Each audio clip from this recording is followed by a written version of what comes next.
네, 770일차 이르기까지 주빌리 통일 구국 기도회를 인도해 오신 하나님을 찬양합니다. 매주 북한 사역의 기라성 같은 선배 사역자님들이 이 자리에 서셨는데 사실 저는 그분들에 비해서 자격면에서 정말 많이 부족한 사람입니다. 또 반대로 얘기하자면 제가 너무 부족하기 때문에 오늘 하나님이 안타까워서 더 크게 역사하실 줄 믿습니다. 네, 또한 오늘 이 저녁에 종의 입술을 통해서 하나님이 이때에 나라와 민족을 위해서 매주 이 시간 간절하게 엎드려 기도하는 여러분들에게 꼭 필요한 은혜의 말씀을 허락하실 줄 믿습니다. 보통 연인들 사이에서만 하는 좀 낯간지러운 표현이 있습니다. 자신을 3인칭으로 마치 자신이 타자인 것처럼 묘사하는 표현이죠. 송구스럽지만 저희 이름으로 표현을 한다면 오늘 성찬이 힘들었죠요, 오늘 성찬이 배고팠죠요 라와 같이 네, 저녁 잘 드시고 오셨는데 정말 죄송합니다. 네, 동시에 좀 공감되는 표정으로 나도 해봤다는 분들이 여기 몇 분 또한 계신 것 같아요. 오늘 본문을 보면서 제가 그 마음이 들었습니다. 오늘 본문은 마태복음 누가 기록했죠? 마태예요. 오늘 본문은 예수님이 누구를 찾아오신 거죠? 마태예요. 마태가 자기 얘기하고 있는 거예요. 연인 버전으로 한다면 마태가 세간에 있었죠요, 근데 예수님이 찾아오셨죠요와 같은 이러한 뉘앙스가 담겨져 있는 특별한 본문입니다. 마태복음의 기록자인 마태가 직접 자신에게 찾아오신 그 예수님과의 스토리, 그 이야기를 하고 있는 본문이기에 그렇습니다. 그런데요, 마치 자신이 이것과는 상관없는 사람인 것처럼 묘사를 했습니다. 마치 자신이 이 일과 상관이 없는 사람처럼 기록하다 보니까 이게 정말 누구의 글인가 싶을 정도의 느낌이 들기도 합니다. 사실 우리에게 예수님을 만난 장면을 글로 써봐라 라고 누군가 한다면 사실 우리 입장에서는 구구절절 할 이야기들이 많을 거예요. 그때 이런 마음이 들었고 이런 느낌을 받았고 그 눈빛이 어떠했고 이러한 것들을 쓰고 싶을 텐데 마태는 전혀 그렇지 않습니다. 자신이 경험했던 일임에도 불구하고 정제된 표현으로 아주 담담하게 오늘 본문을 기록했습니다. 그렇다 보니 아주 핵심적이고 간결한 표현으로 모든 의미를 이 표현 속에 다 담아낸 것이죠. 사실 하나님이 이 본문으로 설교하길 원하신다는 강한 확신이 들었지만 이 본문이 도대체 주빌리 통일구국 기도회와 무슨 연결점이 있나 사실 많이 고민하는 시간이 있었습니다. 그 고민을 오늘 설교에 마치 마태가 본문에 녹아져 있듯이 오늘 설교에 녹여내고자 했습니다. 마태가 예수님을 만난 바로 그 따스한 현장의 말씀을 나누면서 통일 선교와 그 이후를 준비하는 우리 주빌리안에게 찾아오신 예수님께서 친히 주시고자 하는 메시지를 함께 나누기를 원합니다. 먼저 오늘 본문의 위치가 상당히 흥미롭습니다. 예수님이 마태를 부르신 본문 앞뒤로 모두 치유에 관련된 본문들이 위치하고 있습니다. 마치 치유의 물줄기가 이렇게 흘러가다가 그 중간에 약간 뜬금없는 바위처럼 등장한 것이 오늘 본문 같습니다. 살펴보면 한 장 앞인 마태복음 8장에서부터 계속 치유와 관련된 내용이 진행이 됩니다. 본문 앞 9장 초반부에도 예수님께서 중풍병자를 고치시고 또한 그의 죄까지 사하여 주시는 치유와 구원의 역사를 기록하고 있습니다. 또 본문 바로 뒤에는 금식 논쟁이 있긴 하지만 이 부분은 오늘 본문과 같은 맥락이라고 볼 때 그 이후 18절부터 12회를 혈루증으로 앓는 여인과 죽은 야이로의 딸을 치유하시고 살리시는 것, 또 27절부터 기록된 두 맹인의 눈을 뜨게 하신 것까지 치유의 내용이 계속해서 이어집니다. 마태는 왜 굳이 예수님이 자신을 찾아오신 그 내용을 여기에 기록했을까요? 마태복음이 시간 순서대로 기록된 복음서도 아닌데도 말이죠. 앞서 4장에서 베드로, 안드레, 야고보, 요한을 부르실 때처럼 그때 자신을 부르신 내용도 뒤이어서 넣었다면 전체적인 흐름상 자연스럽고 좋았을 텐데요. 우리 이 질문을 가지고 계속 내용을 함께 살펴보면 좋겠습니다. 당시 마태의 직업은 세리였습니다.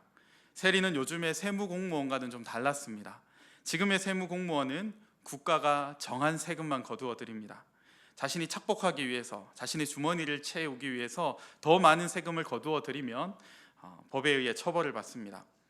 하지만 당시에 로마의 간접 지배하에 있던 이스라엘의 세리는 달랐습니다.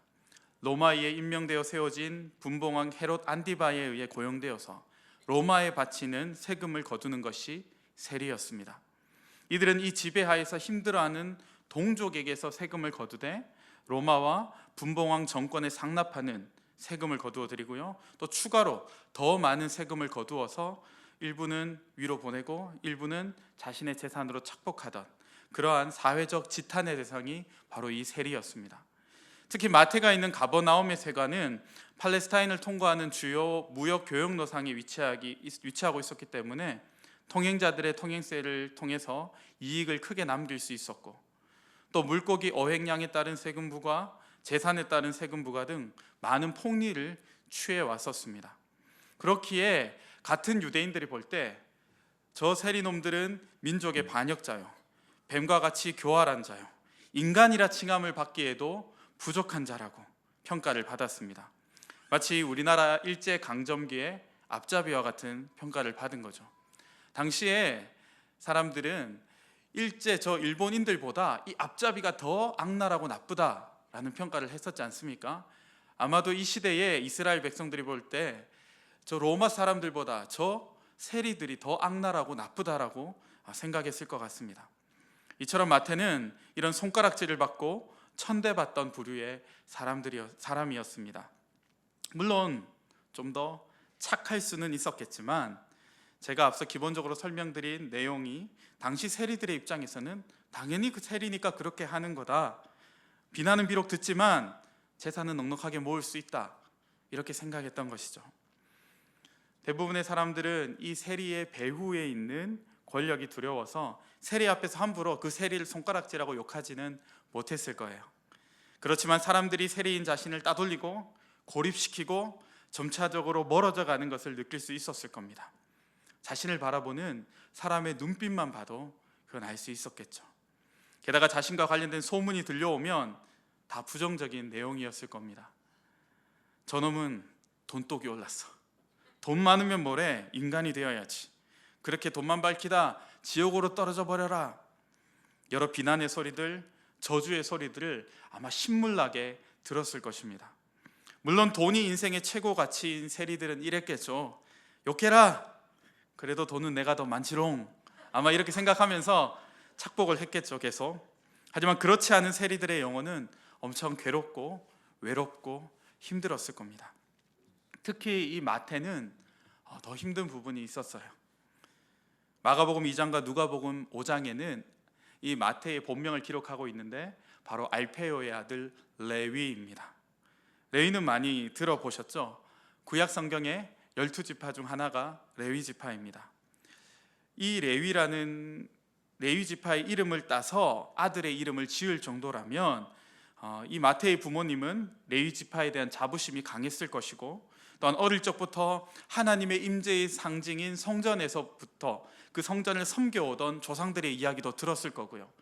또한 철저한 그 가르침, 구약 성경의 가르침들을 이 아들 레위 마태에게 가르쳤을 것입니다.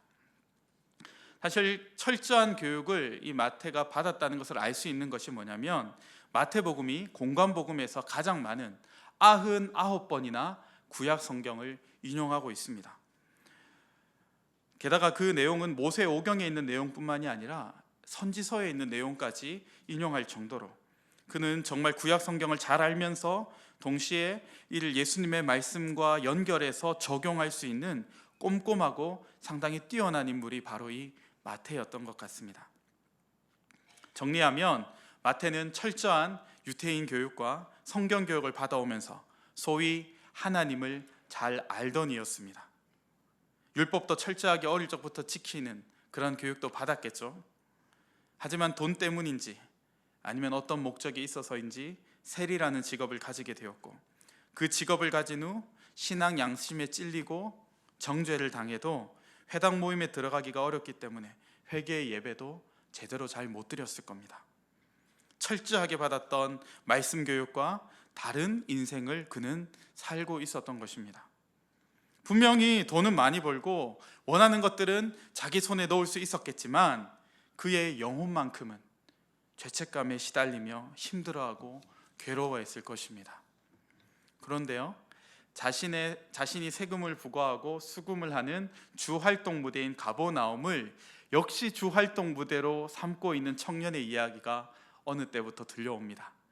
예수라는 이름을 가진 나사렛 출신 청년이 사람들의 질병을 고치고, 그리고 자신이 어릴 적부터 들어왔던 그 구약의 말씀을 가지고 설교하고 그것을 이루려고 완성하려고 이 땅에 왔다는 얘기가 마태에게 들려옵니다.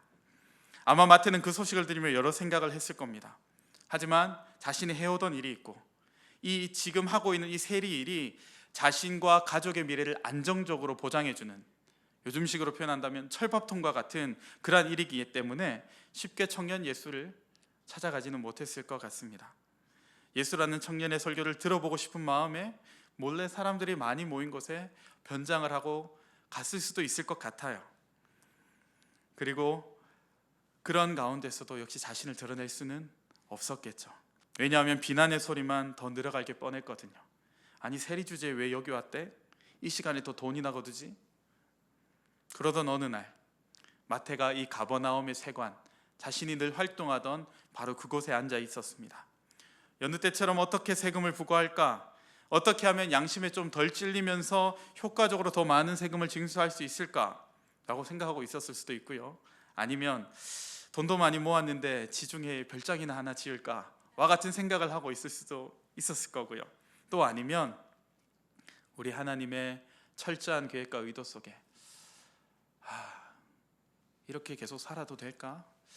이건 좀 아닌 것 같은데, 그냥 그래도 이렇게 우리 가족의 경제적인 부분이나 앞으로 살아가려는 생각을 해볼 때 그냥 살아가야 되나? 아마 이런 생각을 했을 수도 있을 것 같아요. 말씀을 보면서 제 개인적으로는 마지막에 생각을 했을 것 같아요. 왜냐하면 예수님이 불렀을 때 즉시 일어나 따라갈 마태였다면, 물론 예수님이 워낙 하나님이시기 때문에 가능할 수도 있지만 먼저 그의 마음에 이러한 번민과 고민을 주셨을 것 같아요. 지금 마태는 사람들의 것을 정해진 세금보다 더 거두어 드리는 그 죄와 죄책감과, 또한 어릴 적부터 들어오면서 암송해온 말씀의 양심 사이에 서 있는 겁니다. 그렇게 소갈이하며 번민하고 힘들어하는 마음은 아무도, 다른 그 누구도 헤아려 줄 수 없었고 어느 곳으로 가야 할지도 몰랐을 겁니다. 바로 그 번민하고 괴로워하고 힘들어하는 일상의 자리에, 그의 삶의 현장에 예수님이 찾아오신 것입니다. 마태가 결심하고 결단하여 내가 그 예수님을 찾아가야겠다 하고 찾아간 것이 아니라 예수님이 이런 그의 영혼을 고치시기 위해 친히 찾아오신 것입니다. 그 표현을 마태는 예수께서 지나가시다가 그가 세관에 앉아 있는 것을 보셨다라고 기록하고 있습니다. 그가 세관에 앉아 있는 것을 보시고에서 이 보시다라는 단어는 그냥 육체적으로 그냥 이렇게 봤다라는 것만 의미하는 것이 아니라 그를 자세히 깊이 바라보셨다는 의미를 함께 가지고 있습니다. 예수님은 보셨던 거예요. 선입견 편견을 가지고 저놈은 저 나쁜 세리구나 라고 보신 것이 아니라, 그런 직업 세리로 저 사람을 판단하고 보신 것이 아니라 사람 마태라는 사람을 보셨습니다. 9절에 있듯이 마태라는 사람이 세관에 앉아 있는 것을 깊이 눈여겨 보셨던 겁니다. 예수님은요, 어릴 적부터 배워오고 외워온 하나님의 말씀과 멀리 떨어진 삶을 살고 있는 자신의 현실 속에서 괴로워하고 아파하고 있는 마태의 영혼을 보셨습니다. 이건 아닌데, 이렇게 사는 것은 아닌 것 같은데, 그래도 현실을 살아가려면 어쩔 수 없지 라며 스스로 위로하며 아파하는 그의 영혼을 예수님은 바라보셨던 겁니다. 그런 그를 보시고 예수님은 그에게, 다른 사람들은 그에게 말도 걸기 싫어하고 같이 있기도 싫어하는 그에게 예수님이 말씀하십니다. 나를 따르라. 앞서 오늘 본문이 왜 치유 본문 사이에 있을까 의문을 가졌었습니다. 기억나시죠? 네, 안 나시나요? 네, 바로 마태는 자신이 바로 치유가 필요한 환자요, 병자라고 생각했기 때문입니다. 겉모습은 멀쩡하게 화려한 옷을 입고, 요즘으로 얘기하자면 명품 옷에 명품 가방을 들고 좋은 차를 타고 좋은 집에 살고 좋은 음식을 먹고 있지만 자신의 영혼은 마치 가뭄에 쩍쩍 갈라진 논바닥처럼 갈갈이 갈라져서 아파하며 신음하고 있다는 것을 본인이 가장 잘 알고 있었다는 거예요.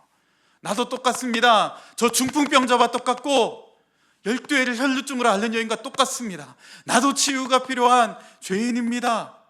그 고백이 마태의 본문이 이 위치한 본문을 통해서 우리에게 알려주고 있는 것입니다. 그런데 그런 자신에게 치유의 예수님이 친히 찾아오신 것입니다. 그리스도시요 살아계신 하나님의 아들이시요 만왕의 왕이신 그분이 자신에게 직접 찾아오신 것입니다. 물론 찾아오셨을 당시에는 잘 몰랐겠지만 마태복음을 기록할 때는 그는 이미 부활하시고 승천하신 그 예수님, 이제는 보좌 우편에서 다스리시며 통치하시는 예수님, 또한 오순절의 성령의 역사로 나와 함께 하시는 예수님을 체험한 후에 이것을 기록했습니다. 그렇기에 누가 자신을 불렀는지 확신을 가지고 이 본문에 그 상황을 기록한 것이죠. 아무도 몰라주는 범민 속에 괴롭고 외로웠는데 나를 가장 잘 알아주시는 그 예수님의 눈빛과 나를 따르라는 음성 앞에 그는 즉시 자신의 것을 버리고 따를 수밖에 없었던 겁니다. 저항할 수 없는 절대적인 사랑이, 온전한 치유가 그에게 임하기 시작한 겁니다. 사랑하는 여러분, 여러분에게는 이 마태와 같은 아픔이 있지는 않으십니까? 말씀을 그동안 많이 들어서 이렇게 살아야 하는 것은 알고 있는데 내 삶은 그렇지 못해서 힘들어하진 않으십니까? 훈련까지 받았는데, 훈련을 받고 있는데 이렇게 살아도 되나? 고민하고 계시진 않습니까? 북한을 떠나서 남한 땅에 오면 자유가 보장되고 이전과는 다른 새로운 세상이 열릴 것을 기대하면서 수많은 상처를 받으며 목숨 걸고 이 땅까지 왔는데 생각지도 못한 같은 동족의 차별과 냉혹한 현실 속에 더 상처받으며 힘들진 않으신가요? 우리 또 주빌리안 여러분, 열심히 헌신적으로 기도해 왔는데 문재인 대통령 취임 이후에 김정은 위원장과 갑작스럽게 돌발적으로 판문점에 나와 같이 걷는 모습을 보며 정말 통일이 오긴 오나 보다, 이런 기대감을 높였는데 다시 과거의 변하지 않은 모습으로 돌아간 저 북한 정권을 지켜보기가 힘들진 않으십니까? 남북 통일은커녕 남남 갈등만 더 커져가는 모습을 보며 기도에 힘이 빠지진 않으시나요? 힘들어하고 아파하는 여러분을 우리 예수님이 바라보고 계십니다. 그 마태를 바라보셨던 것처럼 여기 계신 여러분 한 분 한 분을 예수님이 바라보고 계십니다. 아무도 몰라주는 나의 깊은 속마음, 앞에 선 목사도 모르고요, 내 옆에 앉아있는 분들도 모르고요, 우리 가족들도 모르는 그 가장 깊은 속마음을 우리 예수님은 바라보고 계신 겁니다. 그리고 여러분에게 이렇게 얘기하십니다. 나를 따르라. 비록 당장의 눈앞의 상황은 달라지지 않지만 때론 가지고 있는 기득권을 내려놓아야 하고 앞으로는 보장되지 않는 길을 걷는다 할지라도 나를 따르라. 통일의 길이 멀게 느껴지고 오히려 모든 상황은 거꾸로 가는 것처럼 보여지고 느껴진다 할지라도 나를 따르라. 오늘 771차를 맞이하는 주빌리 통일구국 기도회를 향해서 다시 한번 처음 이 기도회를 시작할 때의 마음으로 나를 따르라. 이 기도의 자리로 처음 내가 찾아가서 이 기도의 자리로 너희를 부를 때 그때의 마음으로 다시 한번 나를 따르라. 우리 예수님이 이 시간 우리에게 말씀하고 계신 줄 믿습니다. 더불어 오늘 수능 시험을 치르고 공허한 마음이 들거나 시험을 잘 못 친 것 같아서, 망친 것 같아서 힘들어하는 우리 자녀들의 이름도 부르시며 나를 따르라고 말씀하시는 예수님의 치유와 회복의 은혜가 또한 임하기를 간절히 바랍니다. 예수님이 이렇게 자신을 부르셨을 때 마태는 일어나서 따릅니다. 오늘 본문 앞에서 중풍병자에게 일어나 내 침상을 가지고 집으로 가라 하신 것처럼, 본문 뒤에 죽었던 소녀의 손을 잡으심에 일어나는지라처럼 마태도 일어나서 번민과 괴로움, 죄책감의 자리에서 일어나서 예수님을 따른 것입니다. 온전한 치유의 부름이요 구원의 부름입니다. 말씀을 듣고 계신 여러분 한 분 한 분의 마음에도 예수님이 일으켜 주시는 치유가 일어나기를 간절히 소망합니다. 또한 주저앉아서 아파하고 힘들어하던 자리에서 일어나 치료자 예수님께로 다시 한번 나아가는 오늘이 되기를 소망합니다. 아직도 얼어붙은 땅에서 신음하면서 정치범 수용소에서 고통 중에 있고 외롭게 신앙을 지키고 있는 우리 동포, 나의 동포들에게 예수님이 친히 그들의 이름을 이 시간 불러주시며 일으켜주시는 치유가 일어나기를 간절히 소망합니다. 타지에서 또 외롭고 원치 않는 결혼 등으로 인해 처절하게 삶을 유지할 수밖에 없는 제3국에 있는 우리 탈북민 형제 자매들에게도 동일한 은혜와 치유가 나타나기를 또한 간절히 기도드립니다. 독일의 본회퍼 목사님은 히틀러의 독재 시기에 활동한 분입니다. 히틀러는 자신의 독재에 방해되는 독일 교회들을 공격했어요. 이 교회가 자신의 독재하는데 방해가 되니까 교회를 공격하니까 수많은 독일의 교회들이 이 히틀러는 하나님이 세우셨다 하면서 오용 교회들이 되어버린 것입니다. 이때 히틀러 정권에 저항하며 끝까지 예수님을 따르고자 했던 분이 바로 이 본헤퍼 목사님입니다. 그래서 결국 히틀러 정권의 낙인이 찍히고 1943년에 수용소에 갇히고요. 그리고 45년에 순교하셨습니다. 지금도 북한 땅에서 이 본헤퍼 목사님처럼 신앙을 지키며 예수님을 따르는 분들이 여전히 계시다고 들었습니다. 나를 따르라는 예수님의 말씀에 순종하면서 독재자 김정은에 저항하면서 신앙을 지키며 나아가는 북한 성도들의 고백과 독재자 히틀러의 압제 속에 신앙으로 저항했던 본헤퍼 목사님의 동일한 고백이 저는 이 찬양에 담겨 있다고 생각합니다. 바로 본헤퍼 목사님이 작사한 선한 능력으로라는 찬양입니다. 그 찬양 가사를 보면 이런 표현들이 있습니다. 지나간 허물 어둠의 날들이 무겁게 내 영혼 짓눌러도 오 주여 우리를 외면치 마시고 약속의 구원을 이루소서. 주께서 밝히신 작은 불꽃이 어둠을 헤치고 타오르네. 그 빛에 우리 모두 하나 되어 온 세상을 비추게 하소서. 이 고요함이 깊이 번져갈 때 저 가슴 벅찬 노래 들리네. 다시 하나가 되게 이끄소서. 주님의 빛이 빛나는 이날 그 선한 능력 우리를 감싸시니 믿음으로 일어날 일 기대하네. 주 언제나 우리와 함께 계셔 하루 또 하루가 늘 새로워. 이 어둠의 날들, 그 찬란했던 수많은 교회가 북녘 땅에서 무너지고 사람을 신처럼 떠받들어야 되는 이 어둠의 날들이 무겁게 내 영혼을 짓눌러도, 우리 동포들의 영혼을 짓눌러도 오 주여 우리를 외면치 마시고 약속의 구원을 이루소서. 그 약속의 구원을 위해 예수님은 이 땅에 오셨고요. 예수님이 나를 따르라 하실 때 일어나 따르는 주께서 밝히신 작은 불꽃과 같은 주의 백성들이 저 북녘 땅의 어둠을 헤치고 타오르게 될 것입니다. 그 빛이 남북을 하나 되게 하여 온 세상을, 열방을 비추게 할 것입니다. 또 본헤퍼 목사님은요, 나를 따르라는 자신의 책에서 바로 예수님의 부름은 오히려 우리가 가진 인간적 속박, 억압, 무거운 모든 짐, 근심과 양심의 고통 등에서 해방시킨다고 고백합니다. 그리스도의 부드러운 멍에를 우리가 치게 될 때 진정한 해방을 맛보게 된다고 말합니다. 마태는 바로 이 해방을 경험한 것입니다.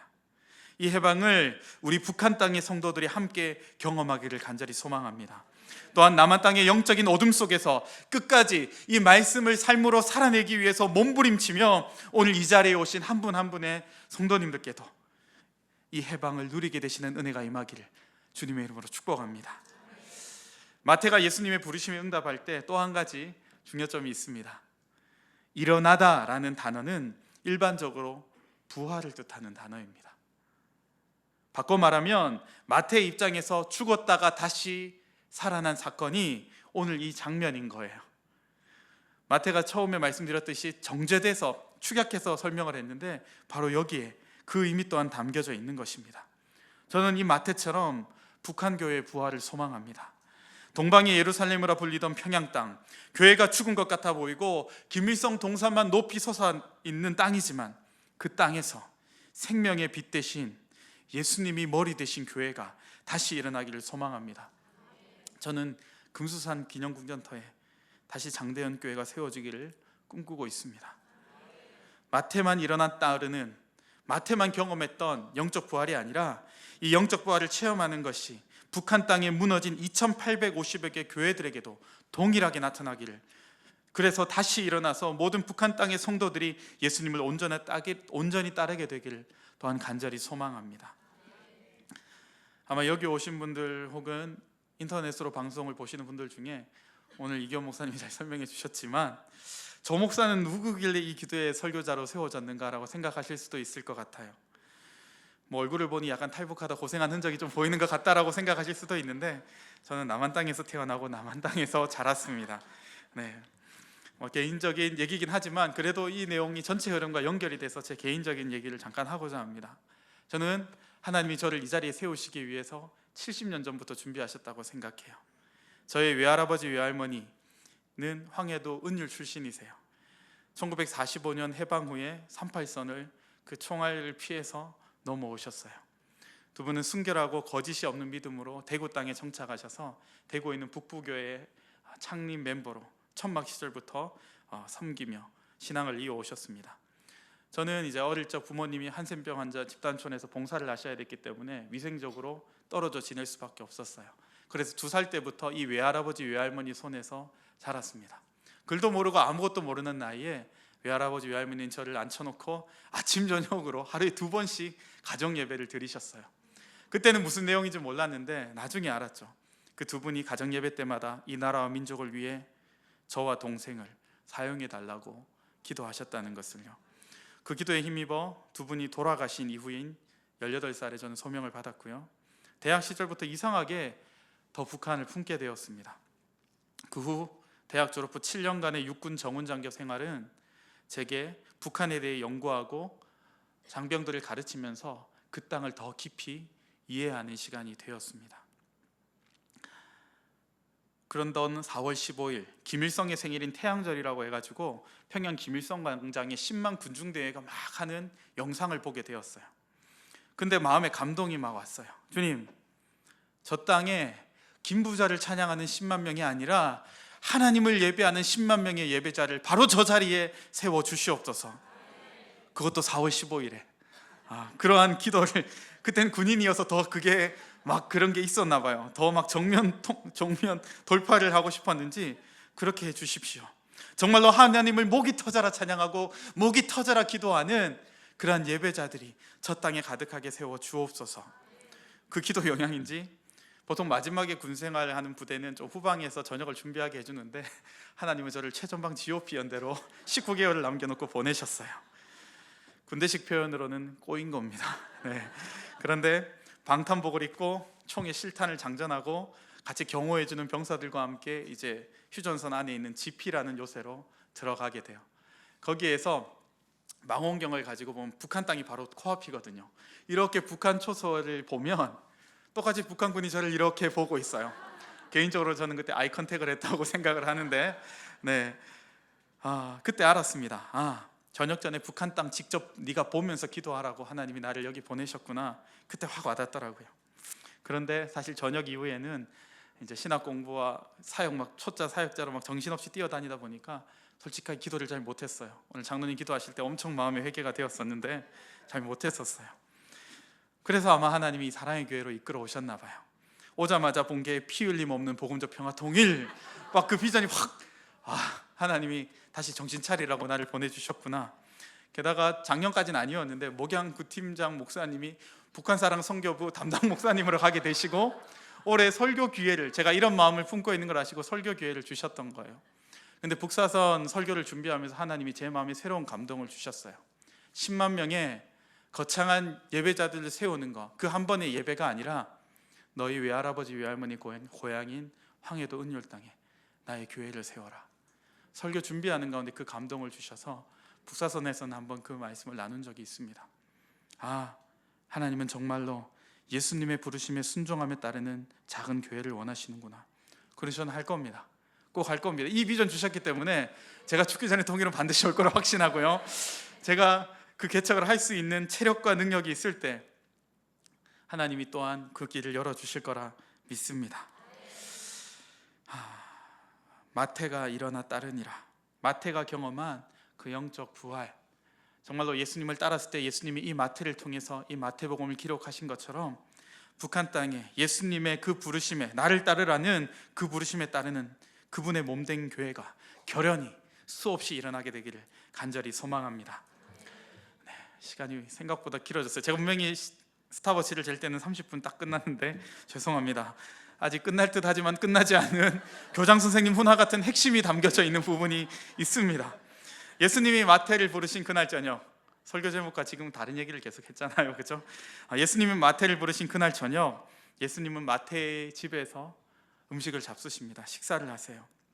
당시의 식사는 정말로 친밀한 교제고, 함께 참여한 사람들은 이들은 다 나의 친구다 라는 그런 의미가 있는 시간입니다. 근데 그 식사 자리에 누가 함께 하는가 하면 세리와 죄인들이 와서 예수님과 제자들과 함께 앉아요. 세리와 죄인들과 예수님이 함께 식사를 하신다는 것은 예수님이고 세리요, 예수님이고 죄인이라는 의미를 담고 있는 겁니다. 예수님이 이것을 모르실까요? 아세요. 알면서 그렇게 하시는 거예요. 사람들이 수군대고 예수님이 지금 한창 치유가 일어나니까 사람들이 열광하며 따르는 이 본격적인 사역에 장애물이 되고 걸림돌이 될 수 있음을 아심에도 불구하고 예수님은 즐겁게 그들의 친구가 되어서 그들과 함께 식사하시는 겁니다. 나와 같은 죄인들의 친구로서 함께 하시는 겁니다. 이 모습을 11절에 바리새인들이 봐요.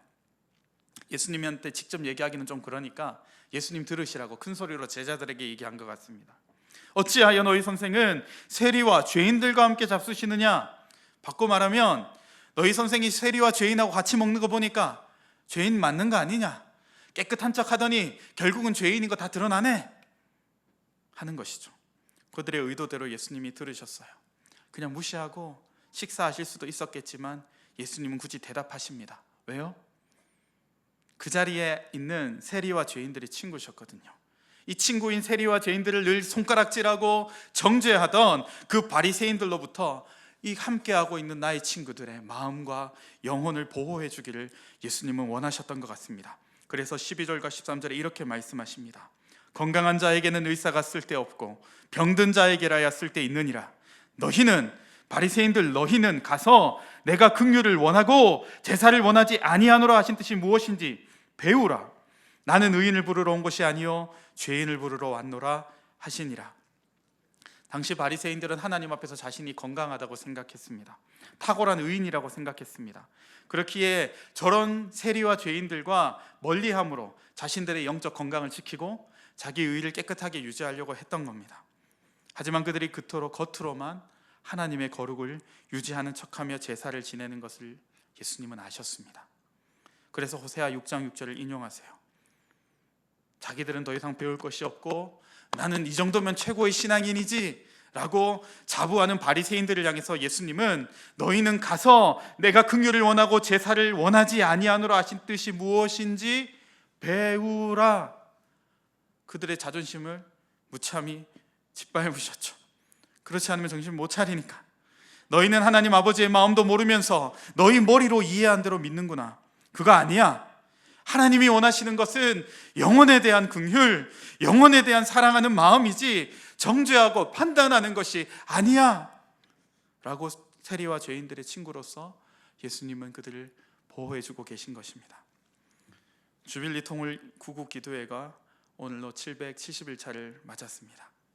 이 771차라는 숫자가 하나님 앞에서 우리 자신을, 우리 모임을 771번 부인하며 이 시간마다 보좌 앞에 납작 엎드려 순종하는 시간이 되어온 줄 믿습니다. 앞으로 이 회차가 우리의 업적이나 우리가 이만큼 기도했으니까와 같은 안도감이나 성취감을 주는 숫자가 되지 않기를 원합니다. 그렇게 되면 이것은 우리의 의가 될 것입니다. 사실 지난 771차까지 오는 동안 정말 고생 많으셨습니다. 하나의 목적을 가진 기도회가 이렇게 오래도록 지속해 오는 것을 저는 처음 본 것 같아요. 많은 이들이 기도회를 해도 눈에 보이는 어떤 큰 변화가 일어나지 않으면 이 기도 모임의 자리에서 떠나버립니다. 그리고 오히려 자기가 똑똑한 생각을 가지고 이 모임을 비판하고요. 그렇게 하니까 안 되는 거라고 날선 그러한 말들을 해온 적도 있었을 것입니다.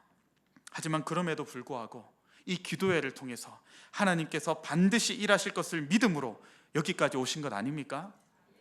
그 믿음에 우리 하나님이 반드시 응답하실 것입니다. 그렇지만 분명한 것은 이것이 우리의 의가 되어서는 안 됩니다. 이렇게 절박하게 기도하지 않는 다른 통일선교 단체들과 비교해서도 안 됩니다. 만약 그러면 오늘 본문의 바리새인처럼 우리가 변해가는 거예요. 사랑하는 여러분, 오늘 예수님이 우리에게 원하시는 모습은 이 바리새인들의 모습이 아니라 죄인들의 친구가 되어주신 예수님처럼 우리도 다른 죄인들의 친구가 되어주기를 원하십니다. 우리의 일상에 친히 찾아오셔서 번민하고 괴로워하는 우리 영혼을 향해 나를 따르라 하신 예수님은요, 우리가 예수님처럼 죄인들의 친구, 가장 낮은 자리에서 끝까지 함께하기를 원하십니다. 세상은 끊임없이 우리에게 타협의 손길을 내밀어 올 거예요. 하나님만 전적으로 의지하기보다 통일에 있어서도 다른 겉모술수와 편법을 사용해서 우리가 원하는 것을 얻으라고 자꾸만 유혹할 겁니다. 우리는 구별되었으니까 다른 이들을 판단하고 정죄하라고 또한 유도할 겁니다. 우리가 최고라고 생각하라고 우리의 마음을 자꾸만 높이려고 할 것입니다. 하지만 우리는 높은 자리에 서면 안 됩니다. 바리새인의 자리에 올라서면 안 됩니다. 가장 낮은 자리에서 지금처럼 매주 엎드려서 기도하면서 반드시 북한 교회를 회복시키시고 일으키셔서 하나님의 반전의 역사를 이루실 그날에도 가장 낮은 자리에서 섬기게 되기를 진심으로 축복합니다. 행여나 우리보다 늦게 시작하고 역사도 얼마 안 된 인정해 주지도 않던 그러한 단체들이 못다한 권력의 힘을 힘입어서 사람들의 영광을 차지한다 할지라도 부러워하거나 질투하지 않고 오히려 그들까지 섬겨낼 때 하나님 앞에서 가장 큰 자요, 하나님 앞에서 가장 아름다운 자가 우리 주빌리안들이 될 줄 믿습니다. 오늘 기도회에도 그 낮은 자리에 엎드려 기도하는 우리 모두가 되길 간절히 소망합니다. 함께 기도하시겠습니다. 살아계신 하나님 아버지, 우리 예수님을 기억합니다. 가장 낮은 자리에서 죄인들의 친구가 되어주신 그 예수님이 우리 주빌리안들을 부르시고 오늘 이 자리에 모인 우리 한 사람 한 사람을 부르셨음을 기억합니다. 하지만 주님, 너무나 죄송합니다. 그 예수님이 나를 따르라 하신 부르심에 합당한 삶을 살기에 제가 너무 부족해서 죄송합니다. 오늘 이 기도의 자리를 통해서 다시 한번 주님 앞에 납작 엎드리며 기도하며 나아가오니 우리 각 사람의 심령을 만져주시고 치유하시고 회복시켜 주셔서 다시 일어나 주님을 따르는 은혜를 내리어 주시옵소서. 지금 북녘 땅에서 고통 중에 있고 아파하며 신음하고 있는 이들에게도 이 시간 찾아가 주셔서 다시 그들의 삶의 현장에서 일으켜 주시고 그들을 치유하시고 회복시키셔서 그 작은 불꽃들이 마침내 저 북녘 땅을 환하게 밝힐 뿐만이 아니라 우리와 함께 하나 되어 온 열방을 치유하며 행진하는 날이 속히 오게 하여 주시옵소서. 그 일을 위해 우리 주빌리 통일 구국 기도회를 끝까지 사용해 주옵소서. 감사드리며 우리를 사랑하셔서 친히 십자가에 못 박혀 죽으신 우리 주 예수 그리스도의 이름으로 간절히 기도드리옵나이다. 아멘.